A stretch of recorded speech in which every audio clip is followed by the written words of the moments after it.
I am about to play the epilogue and finish up this great game. But first I want to talk a little about the story and the themes, because this game fell into place so beautifully, and I want to appreciate the way the puzzle pieces fit together. So I wrote down some thoughts, and, well, here they are. The Case of the Golden Idol is a story about greed and betrayal. Albert Cloudsley kills his partner for the idol. Peter tries to steal it. Edmund successfully steals it. Walter Keane tracks it down and steals it again. Those who come into contact with the idol are corrupted by it and become consumed by the promise of riches and power.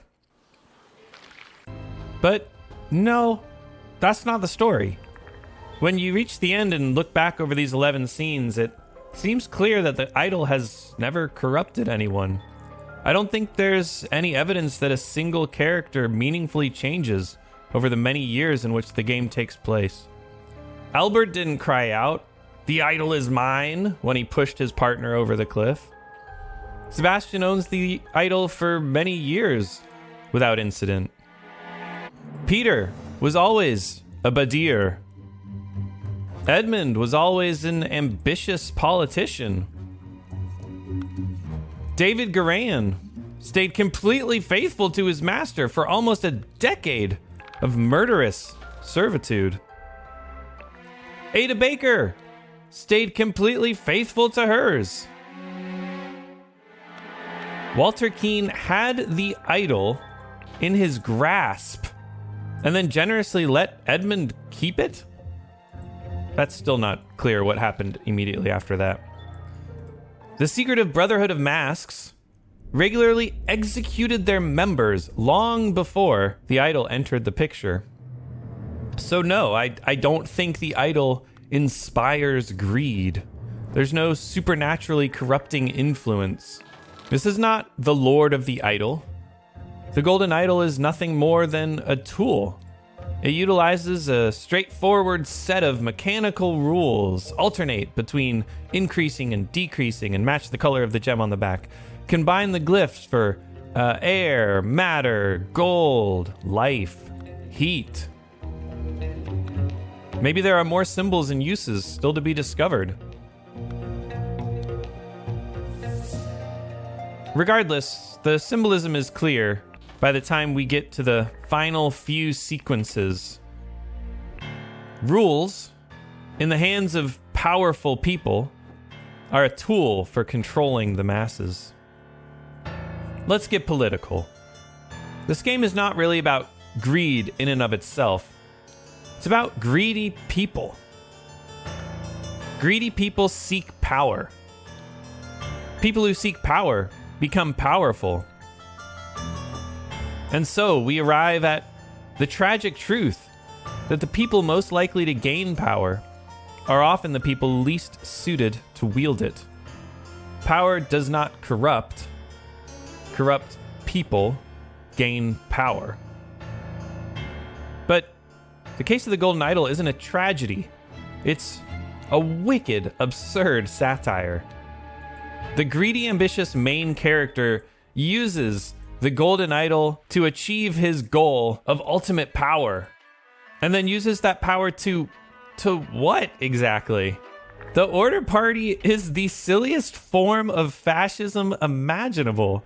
Their 4 virtues are a reference to Plato's 4 cardinal virtues, but instead of Plato's sensible ones, which include wisdom, courage, and justice, the Order Party comes up with diligence, beauty, and truth. And then they decide that every infraction of any given virtue receives the same punishment. Every lie is 1 merit deduction. So lying about whether you committed treason is minus 1 merit, whereas owning 15 books is minus 15. Murder, I suppose, is one instance of a moderation infraction and therefore minus 7 merit. But when the Prince of Darkness cries 10 times during the questioning, that counts as 10 instances of moderation infraction, and he loses 70 merit. It's just funny. Like, I don't even feel bad for laughing. Gideon Bell was record-setting. We're told that no one in 3 years has ever done anything worse than crying 10 times. It's amazing. So yeah, the Order Party steals life from these rule breakers, but I'm not convinced that they are then giving that life effectively. We know they must be storing that youth somewhere, but where? This is a weekly event, and over 100 years were taken. The leaders of the Order Party all, apparently, have a few years shaved off their life. They're actually noticeably younger, which I didn't notice until now. But it's nowhere near 100 years a week. Only one person looks significantly younger, but he got his youth well before the institution of the merit deductions was enacted. Are they really just turning a bunch of poor old men into boys when they don't even want it? So who's benefiting from this nonsensical justice system?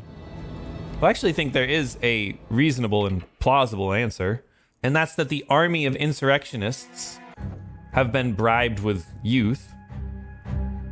But it's notable that the game never hints at this, because that's not funny. It would weaken this theme that fascism is stupid.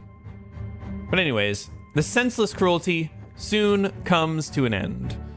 The idol has not made Edmund invincible or careful. His death is both silly and kind of mundane, considering he was marching to war. Live by the explosion, die by the explosion. And with that, the idol is destroyed. It can deduct no more merit. I assume the Order Party falls apart within minutes.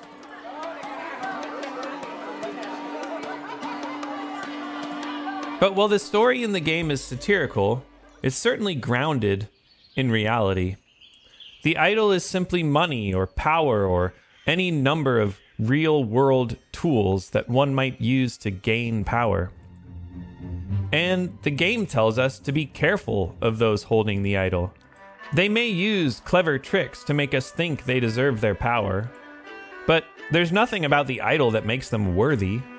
In the ways that matter, in the virtues that matter, justice, kindness, and wisdom, the powerful are just as lacking as the rest of us.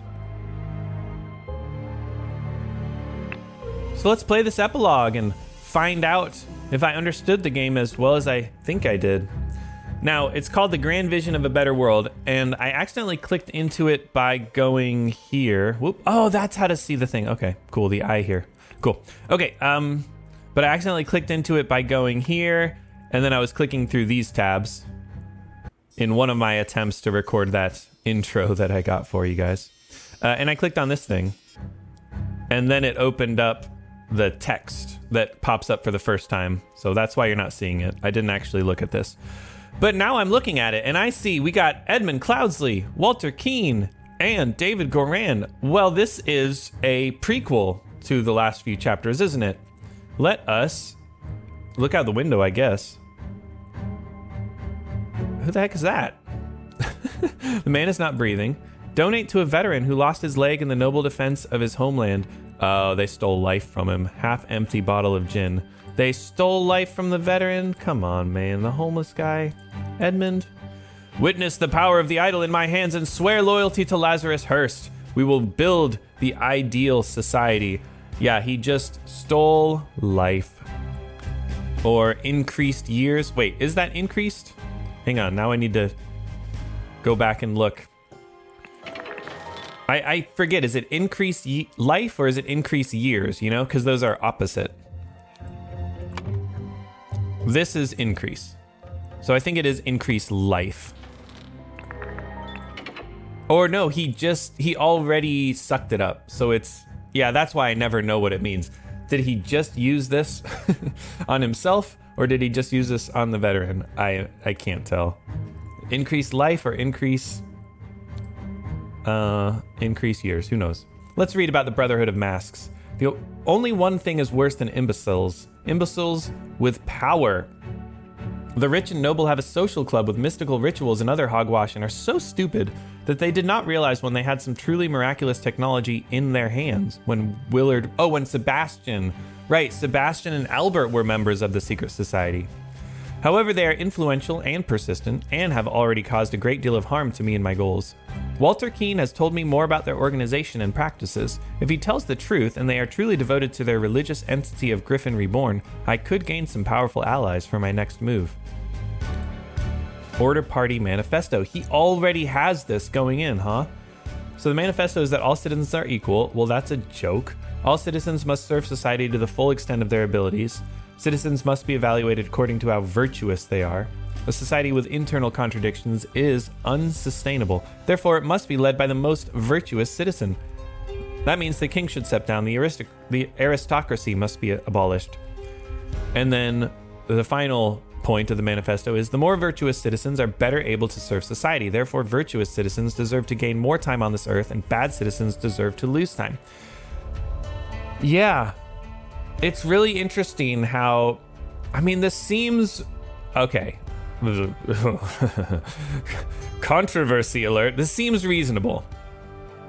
The issue is that who decides what the rules are, right? Who decides what virtue is? Because when this guy had his say in virtues and the penalty for breaking them, he did a terrible job. And I think that's the reality of any sort of system like this. When you decide that some citizens deserve more than other citizens, then how do you decide who's good and bad, who deserves it and who doesn't? All right, this is unbelievable. My pure Mary is joined in matrimony with that clown Peter Batley, my lame nephew. She must have done it out of grief for my death.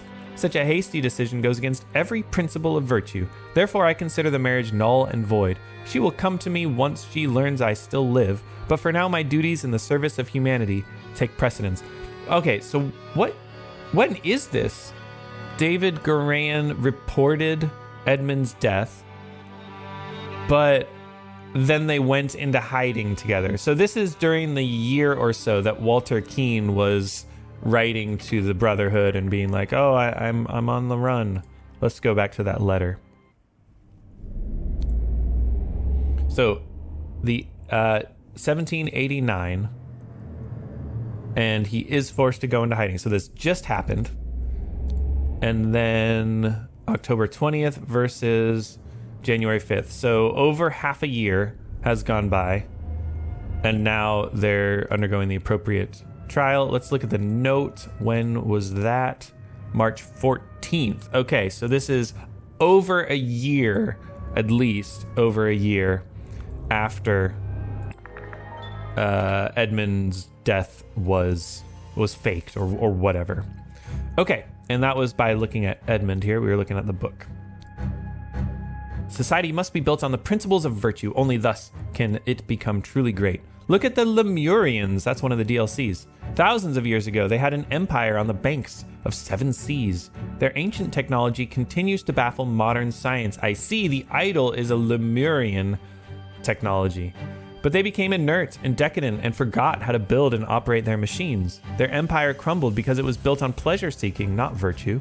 It is by divine providence that I got my hands on a working ancient Lemurian artifact, the Golden Idol. I will use its power to set humanity on the right path by building the ideal state.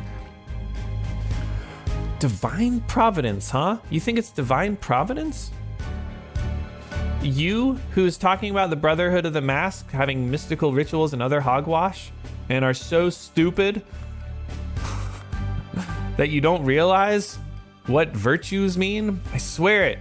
Walter Keene says, I swear it. I'm sorry for trying to kill you and steal the idol.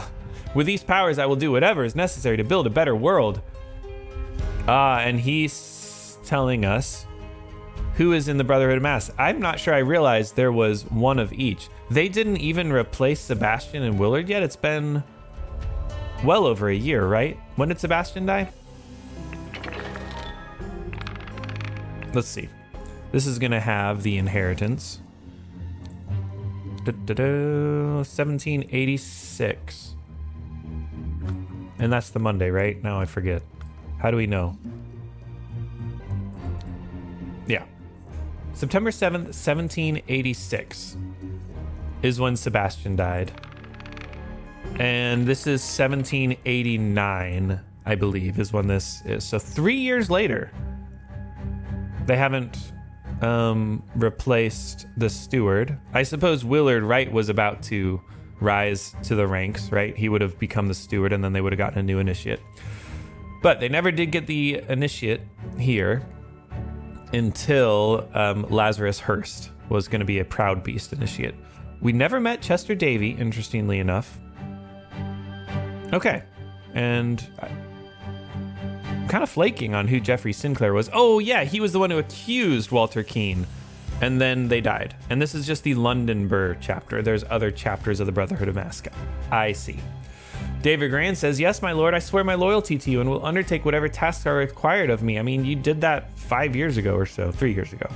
David, yes, I thank you for dealing with all the challenges relating to my death and for keeping an eye on our new ally. I do feel I have impressed him, not only with the Golden Idol, but also with my vision of the ideal society. Come to our hideout on November 24th. We are ready for the next step. Our hideout. Okay, so David and Edmund are hiding out here. And that's it, right? Okay, we're ready to think. And this is just the story of the game. Let's do it. Albert, I believe. No. No. This is Sebastian. Who wasn't the oldest brother, I don't think. Left the idol to the Brotherhood in his will, but then David Garan stole it because Willard Wright accidentally stabbed Willard Wright. Okay, so this is when David Garan, on Edmund's orders, stole the idol, accidentally stabbed Willard Wright in the process. The Brotherhood tasked Walter Keane, who, interestingly enough, is not a politician like the seemingly the rest of the Brotherhood. Walter Keane was like a famous robber. He must have been so cool that he just was like, you know, I don't know. I'm just imagining the Brotherhood of Masks being a bunch of like stodgy politicians, and then Walter Keane comes along and they're just like in awe of how cool he is. Okay, so please punish Edmund Cloudsley and recover the idol. Please, I beg of you. During one attempt, Walter Keane was captured. And Edmund Cloudsley or David Garan. I'm not sure exactly. I'm going to go back and read the note. Edmund Cloudsley used the idol to make himself young, poor veteran, and infiltrated the Brotherhood under the new identity of Lazarus Hearst. Then he claimed to be the Griffin Reborn and transformed the Brotherhood into the Order Party. Now let's go back so I don't guess on this. Thanks for keeping an eye on a new ally. I feel I have impressed him. Does he say anything here? Walter Keane has told me more. Yeah, who convinced Walter Keane? I think Edmund did.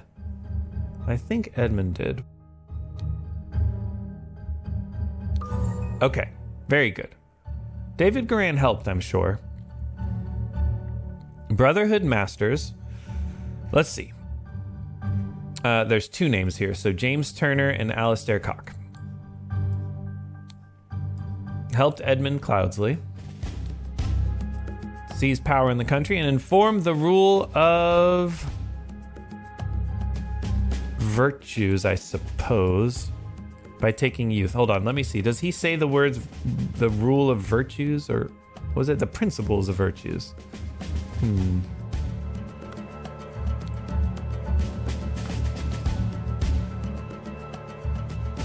Yeah, that phrase, the rule of virtues, right?